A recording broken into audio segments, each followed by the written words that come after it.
FarangiMahal, in the heart of the old city, home of Lucknow's first Farangi or foreigner, a Frenchman called Mr. Neil. Meet some of the residents of FarangiMahal today: Sabiha, Ammar, Aisha, Subbo, Khatija and Amina, Absar and Arif from the USA. One thing that all these people have in common with each other is FarangiMahal and the name Ansari. Everyone you see on the screen today is an Ansari. Their ancestor Abu Ayyub al-Ansari was a companion of Muhammad, the Prophet of Islam, in the Arabian desert. Ansar in Arabic means helper, and Abu Ayyub had welcomed the Prophet and made him feel at home in Medina when he was unsafe in Mecca, his place of birth, and had migrated to Medina in 622. Ever since, all descendants of Abu Ayyub, wherever they may live in the world today, like to use Ansari as their family name. Lucknow was prosperous in medieval times, when the French merchant got a certificate of security from Delhi's imperial court to set up shop here. In the very first year, his business was successful, and he built more stables over a large area of land in the same neighborhood. And later, he built 4 splendid houses for himself in the vicinity of the Chowk marketplace. Since the 17th century, a considerable community of Frenchmen, along with other Europeans, had lived in Lucknow, and most of the Europeans were found in the area of Chowk. What were Europeans doing in the Chowk area, you might want to know? Overcrowded, noisy, so full of heat and dust. Contemporary citizens may imagine Europeans in the Taj Vivanta or the Clark's Abad areas, in Gomti Nagar, where most visited eateries and nightclubs are to be found. But Chowk? However, Chowk was not always the way it is today. Once, Chowk was the main marketplace and the heart of the commercial world of the old city. People took great care when going to Chowk. The practice was to go out in the evenings and to stroll through the colorful lanes of the Chowk market, dressed in best clothes, not necessarily to buy anything, but to see and to be seen, and to meet friends, to recite a verse or two over a cup of tea or with a cool glass of a yogurt drink in hand. FarangiMahal, or Palace of the Foreigner, is in between the Gol Darwaza and the Akbari Gate in Chowk, now in ruins. Mughal Emperor Akbar had visited Lucknow. Akbar liked the city and built several neighborhoods and mohallas south of the Chowk Bazaar. Akbar's son Jahangir built the very ornate Akbari Gate, which still adorns the southern entrance of the Chowk. Later, Nawab Asif-ud-Daulah added a large palace garden complex, gateway and beautified the Chowk Square, the main bazaar for luxury goods. Along with the Chowk, many other markets came up to form the core of the royal quarter of the city, known today as the Husainabad complex. Mr. Neal's second application for residence and work permit was rejected. When he continued to live in the city without permission, his houses were confiscated. The 4 houses remained in government possession till Mughal Emperor Aurangzeb presented the property to his learned friend Mullah Qutubuddin. Listen now to the story of Firangi Mahal from a Firangi Mahali and descendant of Mullah Nizamuddin. Hello, my name is Arif Ansari. My father, Anwar Ansari, was born in Firangi Mahal in 1920.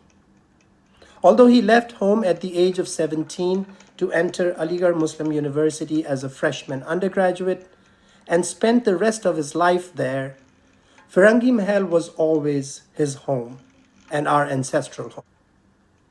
Growing up in Aligarh, my sisters and I used to visit Firangi Mahal almost every summer, and I still do every time I travel to India. There is still an old world charm and a spiritual grounding that greets me every time I visit. The story of how Firangi Mahal came to be and how its name was derived is as follows. Khwaja Abdullah Ansari of Herat in Afghanistan, the 11th century mystic, was a descendant of Abu Ayyub al-Ansari, the host of Prophet Muhammad in Medina. His descendants migrated to India during the early years of Delhi Sultanate, 1206 to 1526, came to Awadh and settled in Sehali in Barabanki district. In 1692, one of his descendants, Mullah Qutubuddin, was murdered over some land dispute in which he had no part. The Mughal emperor at the time, Aurangzeb, who consulted the family on Islamic matters, granted his family the sequestered property of a French horse trader, Mr. Neal, in Lucknow. Mr. Neal had previously resided in the main Haveli of the property, giving it the name Firangi Mahal. Firangi derived from Firangistan, the Persian name for Western Europe, which means land of Franks. After the departure of Mr. Neal, according to the law of the time, the property had come under the control of the government.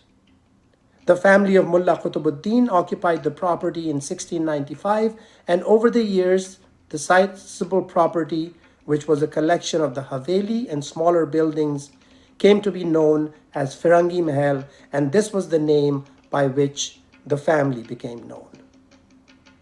The Firangi Mahal family is known foremost as comprising scholars and teachers. One of the 4 sons of Mullah Qutubuddin, Mullah Nizamuddin, founded the Madarsa Nizamiya, School for Islamic Instruction, and developed a syllabus known as Dars-e-Nizamiya, which became the dominant standard of Indian Islamic education.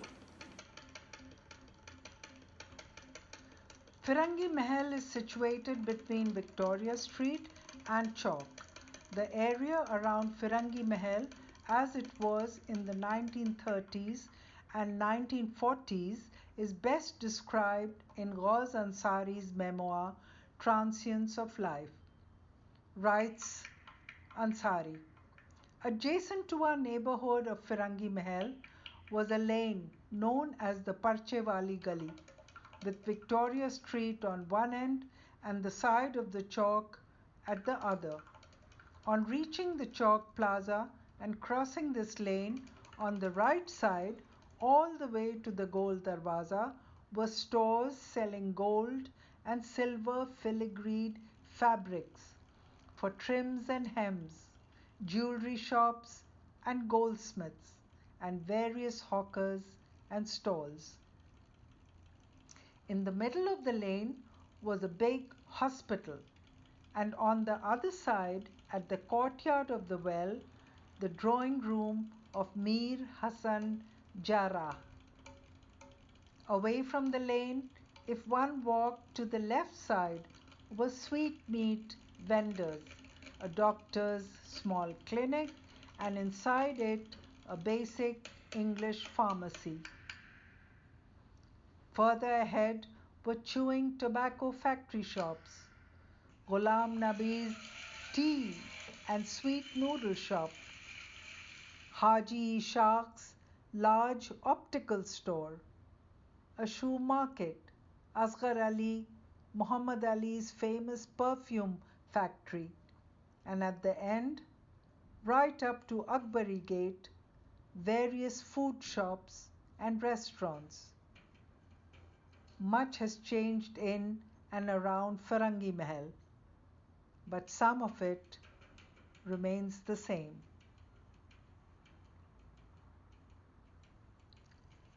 Another thing common amongst the residents of FarangiMahal I found is appreciation.